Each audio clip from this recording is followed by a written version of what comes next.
afternoon. My name is Stephanie Lee, and I'm a clinical psychologist at the Child Mind Institute. To meet the unprecedented mental health and parenting needs of the coronavirus crisis, the Child Mind Institute has gone borderless. We're here with gold standard clinical care, advice, and resources for children and families wherever you are, all online and accessible to everyone. Here's what we can do to support you during this crisis. We are providing gold standard mental health care remotely for new and existing patients with telehealth while maintaining the same high quality care. We have free comprehensive resources for families at childmind.org/coronavirus. You can sign up for daily parenting tips at childmind.org. And on Facebook, my colleagues and I are answering your questions just like this at 10 a.m. and at 4:30 Eastern Standard Time, Monday through Friday. And our Facebook group for parenting during the time of coronavirus is up and running. We're here for you wherever you are. Please contact us for further questions and about how we can help. And I hope you'll take advantage of our resources and share them with your networks. Today, we will be discussing the best ways to use your attention to manage behavior. And I'm going to do my best to answer all your questions on this topic and others. But if I run out of time, there are two ways you can get what you need. We'll be right back on here tomorrow morning at 10 a.m. to answer more questions. And we have a team looking through your questions daily. They'll incorporate our answers into our daily resources on childmind.org. So without further ado, I'm going to go ahead and get started by talking just a little bit about the importance of attention and why kids, particularly during a time when you feel like you're giving them even more attention by being home with them, might seem even more hungry for it, right? So very first and foremost, I want to talk with parents just a little bit about attention and people's needs for attention, right? So people are a little bit less concerned about positive and negative attention. Most people, kids and adults, actually want their attention big, bold, and immediate. I'm going to say that again. Most people want their attention big, bold, and immediate. They care less about whether it's positive or negative, as I said. So what we know is that children have often figured out that the quickest route to big, bold, and immediate attention is to act out. Maybe to act out when you're in the middle of a video conference call or a telesession or a meeting that you're involved in, right? And so what we want to be really careful about is making sure that we're being very strategic about the way we deliver attention and find ways to give kids big, bold, and immediate attention for doing the right thing, playing on their own, completing their work independently while you're busy. Those are the kinds of things that we want to make sure that we're making a big deal out of, right? Just as consistently as we might have kind of pre this time, right? Another thing that we want to consider is that planned ignoring or actually removing your attention at strategic times can be extremely useful. So while we never ignore something that's dangerous or unsafe, this is a time where parents are going to have to get much more strategic and technical about actually removing their attention for small, minor mishaps. If kids learn that during this period of time, they can get your attention just by interrupting or acting out in very minor ways, the likelihood of them continuing to act out in those ways increases. Versus if you can kind of share with your kids or be very strategic about your attention, right, and maybe put some of those minor misbehaviors on planned ignoring, that's likely to buy you a little bit more time to be able to complete the tasks and complete the activities that you need to, right?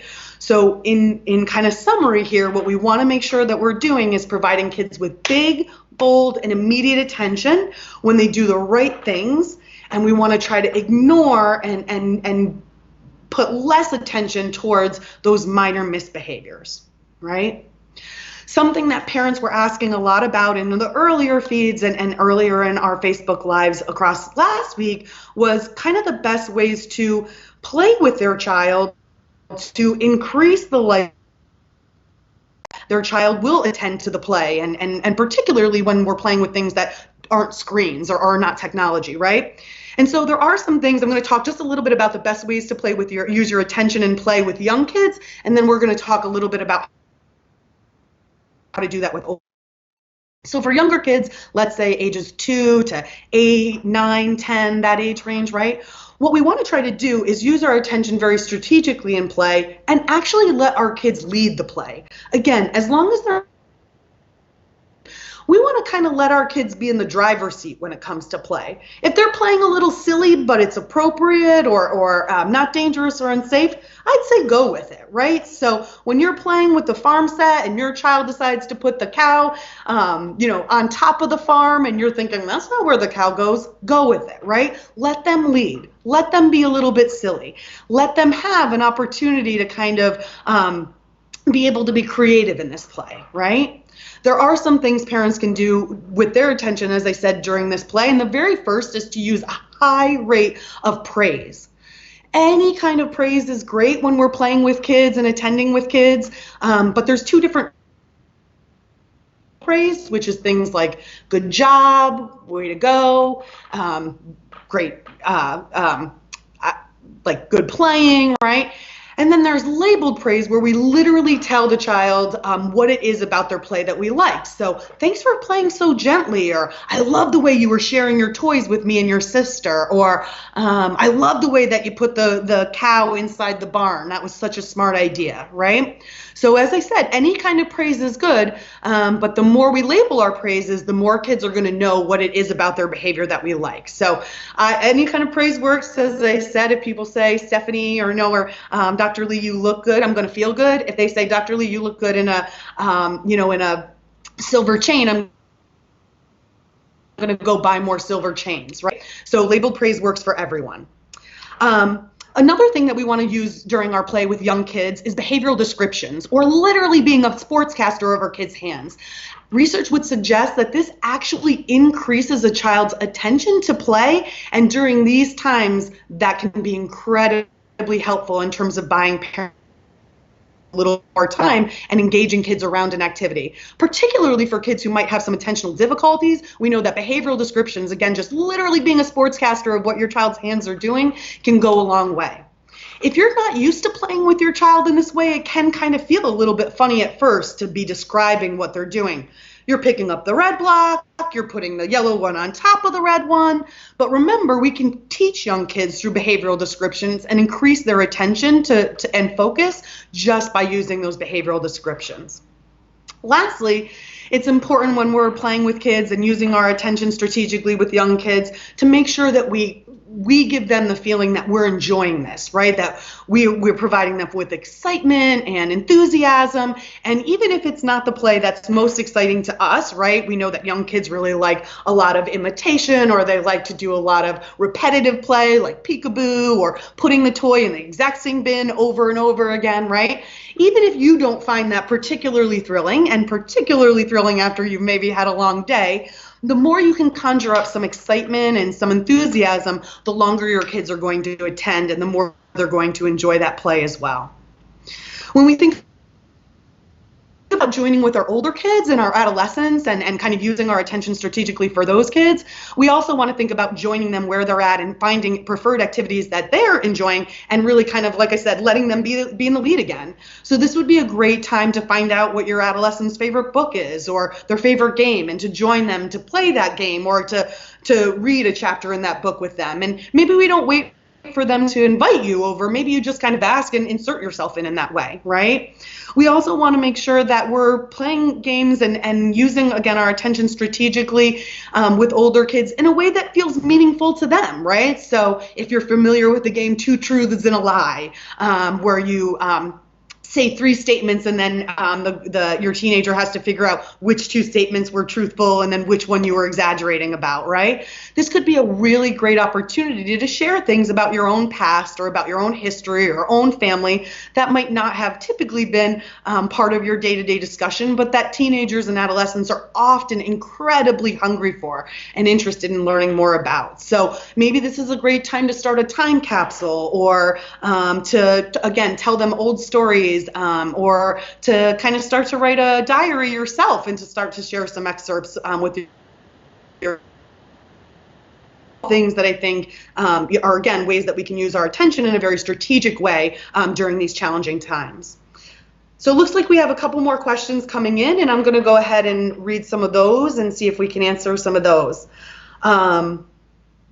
So one question that we have from the audience is how to explain to my kids that all of their activities are canceled without scaring them, right? First and foremost, I just want to praise you for that question. It's really, really important and a valid one, and one I think that a lot of parents are struggling with, right? It is a balance in terms of making sure that we're being honest and open with kids while we're also making sure that we're not going to adult that are going to scare them, right? So I think what's challenging for families right now is we don't always know how long these things are going to be canceled for. And without having that timeline or that certainty, that can feel, again, a little bit jarring. So it's important for parents to do these things very directly and to address the disappointment we know will likely come with these things, right? So, hey, Bill, it sounds like soccer is going to be canceled again this week, kind of given everything that's going on. I certainly want to let you know that I'm disappointed about that. Dad's disappointed about that. And we're kind of wondering how you're feeling about it, right? If you open up the space for your child to share with you, right? And then we do a lot of providing praise, labeled praises, if you will, for them sharing their open and honest opinions, then we can also make sure that we're addressing their questions specifically and not necessarily planting new worries for them. So then when Bill does say to you, I was really upset because today I was supposed to be goalkeeper, and I don't even know if that next time the coach will let me be goalkeeper because in 2 weeks it's going to be Johnny's turn to be goalkeeper, right? These are things that we can again address very directly. That's a great concern, Bill. I could totally understand why that would be upsetting. Maybe you and I can write an email to your coach together to try to find out about what the plan for goalkeeper is going to be when soccer resumes, right?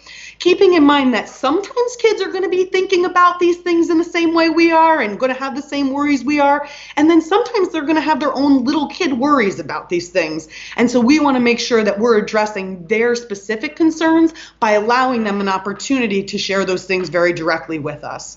And again, we want to use a lot of praise for kids when they are sharing their open and honest opinions and feelings, right? There's no questions in this situation. So another question that we have coming in is, my 8-year-old daughter is scared. How can I make her feel safe? It's a great question, and again, another really valid one in these uncertain times. I think that, the very first thing that we want to try to do is give kids an opportunity to share their worries and concerns about these things. And then we also want to help kids by worries off and engage in other activities. And we know that that might not be easy at first. It might actually be very challenging. One of the best ways that we can try to make sure that our activities compete with worry is to make them as fun as possible and as engaging as possible, right? And engaging across all of the senses. So we want to think about activities that get our minds moving, that get all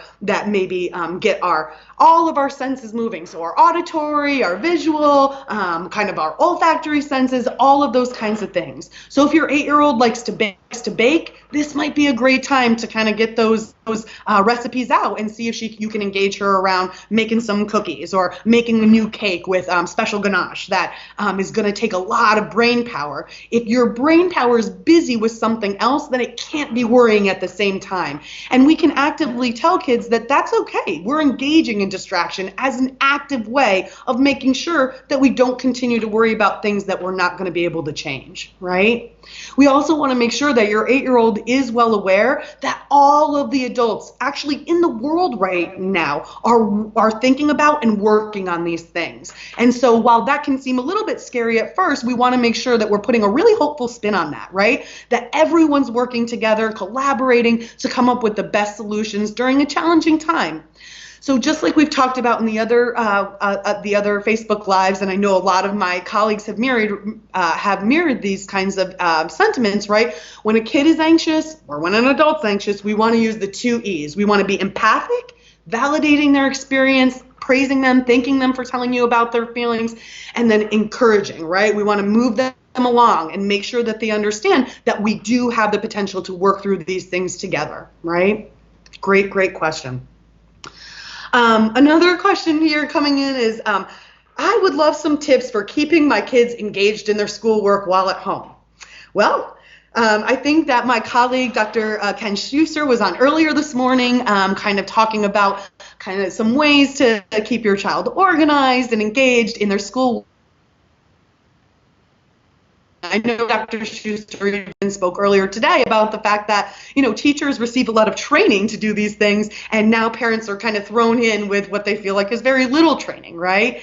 And so the very first thing I will say is to be kind to yourself, right? And to try some things, and if they don't work, try some new things, right? And to move on, to be okay with that, right? The very first thing that we want to do is we want to kind of schedule the day in a way that makes it so preferred activities come after less preferred activities, so that we know that kids are going to put out a little bit more effort, knowing that they're earning something or getting to play or do something a little bit more fun after that, right? We also want to make sure kids know that we're monitoring these things and keeping track, not to catch them, right, doing the wrong thing, but in fact to catch them doing the right thing. So the labeled praises, right, those very specific strategic praises that I was talking about, a great time to use them would be while your child is engaged in their school, right?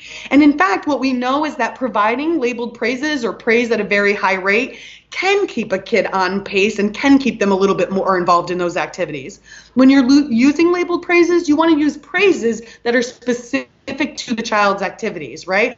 I love the way you're getting started with your schoolwork. Great job putting those other screens down. Hey, I saw that your friend was just trying to chat with you. I love how you blocked that video and you went with your schoolwork till you were finished. Great work doing that, right? So we want to give kids credit for times when they do kind of resist the distractions or they are staying on point a little bit more, right? So as kids are engaged, we want to catch them being engaged and make a big deal out of it, right? Remember, this is the time we want our attention to be big, bold, and immediate. So it might even be the kind of thing where you need to pause your own telemeeting for a quick second if you can, run over to them and jump on it and say, hey, I love the way that you were getting started on your schoolwork without me even having to ask. Excellent work, right? And also keeping in mind that attention comes in a lot of different forms, right? So verbal attention is really, really amazing, but you're home with your kids and actually have access to touching them, giving them squeezes. And remember, while we're quarantined from others, we are not quarantined from each other. So another way to provide them with attention is to give some tight squeezes, some tickles, some high fives, some thumbs up, these types of things, right? To make sure that they know that we see you staying on point here, right? Another question that we have here coming in is, my son is struggling to sleep through fear. How can I reassure him and make sure that he's sleeping? Really, really great question. And what we do know is that when kids are deprived of sleep and deprived of kind of their basic routines, that can make them more irritable and more worried and more stressed in the day. We've all had the feeling of sleep deprivation. We know what that's like and how challenging it can be to kind of function in your day-to-day when you're not getting the sleep that you need, right? And so what I would say is that it might be worth, in this unique time, developing a new and exciting bedtime routine that your child is motivated to engage in. I think it's also important to talk with kids just a little bit about strategies that might have been useful to them in the past in terms of, again, distraction or thinking about making a dream map with them, right? So maybe really in a visual way, creating a map of different exciting and fun things that your child can think about, and possibly putting that in a visual way up next to their bed, or by something that they would see if they were to wake in the middle of the night. So it's like, oh, if you're feeling upset, what can you look at on your dream map to help you feel better? And when we're creating that dream map, again, we want to get kids engaged in a way that is through all of their senses. So if your child puts on their dream map, being able to hang out at their favorite swimming pool, right? When you're talking with them about it and helping them draw their picture on their dream map, or maybe taking a picture and printing it out and putting it on their dream map, you want to talk with them about, how does it feel when you're swimming in that pool? Oh, how does that water taste? Can you taste the chlorine? Can you smell the chlorine and feel the way your eyes kind of burn after you've been swimming for a little bit of time? You want to really engross them in that experience so that when it comes time for bedtime or nighttime, or when they are feeling a little bit more anxious, they're able to distract themselves in a full body, full mind way to really kind of go there with those things, right? So that would be one thing I would suggest. I think another thing is really making sure kids understand that this is an uneasy time for all of us, and that we're all kind of functioning in these unique ways, but that some of these things like eating and sleeping and our activities of daily living still have to go on in regular and consistent ways. Talking with your child in a really candid way about, that's when your brain and body are recharging. So we really need to do our best to make sure you get as much sleep as you possibly can. And knowing that we want to make sure that kids are also not getting makeup sleep at other times in the day, particularly maybe at times when it would be more challenging for you to monitor. So making sure that a kid isn't getting naps or falling asleep while they're watching TV, because that can really play or mess with their sleep cycles. We want to make sure kids are as consistent in their routines as possible right now. All right.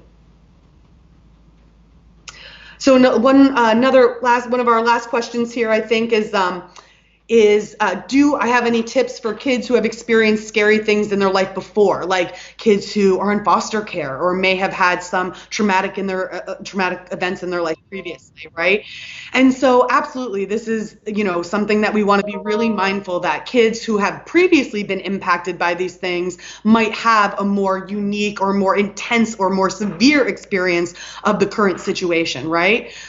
First and foremost, we want to make sure that we're checking in with kids and giving them consistent ways to make sure that they can share this information with us. We want to make sure that those kids know, especially, that we're not going to be upset about anything they tell us, and that in fact we want to hear these things and again give them a lot of praise for sharing their experiences, right? We also want to help them to understand in some ways how this experience may be different than their previous experience and what supports and resources and kind of new protective factors do they have now that they might not have had previously that might make this situation a lot different, right? So what we know is that we are all managing this crisis together, and that we are, again, as I said, kind of as a global power putting our energies towards this, which is probably very different than the way a traumatic event might have felt for a child previously, right? So we want to make sure that we're helping kids to understand that while this is a unique time and this is a unique situation,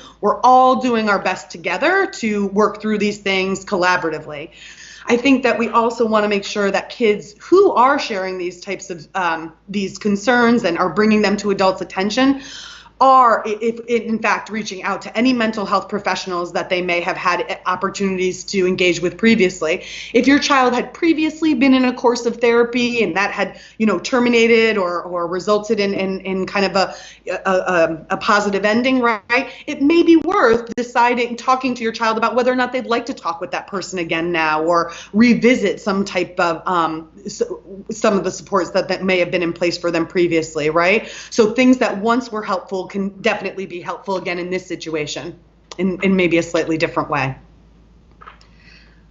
So it looks like from the feed that's going to be the majority of our questions for today. And so I just want to thank you all again for joining me this afternoon. I hope this was helpful, and remember, we'll be right back here at 10 a.m. tomorrow morning to answer more of these questions. The Child Mind Institute is here to help with the mental health and parenting needs of this coronavirus crisis, no matter what, and no matter where you are. We have the resources to help, from daily tips to consultation to gold standard telehealth treatments. So please, please, please go to childmind.org/coronavirus and continue to tune in. Thanks so much.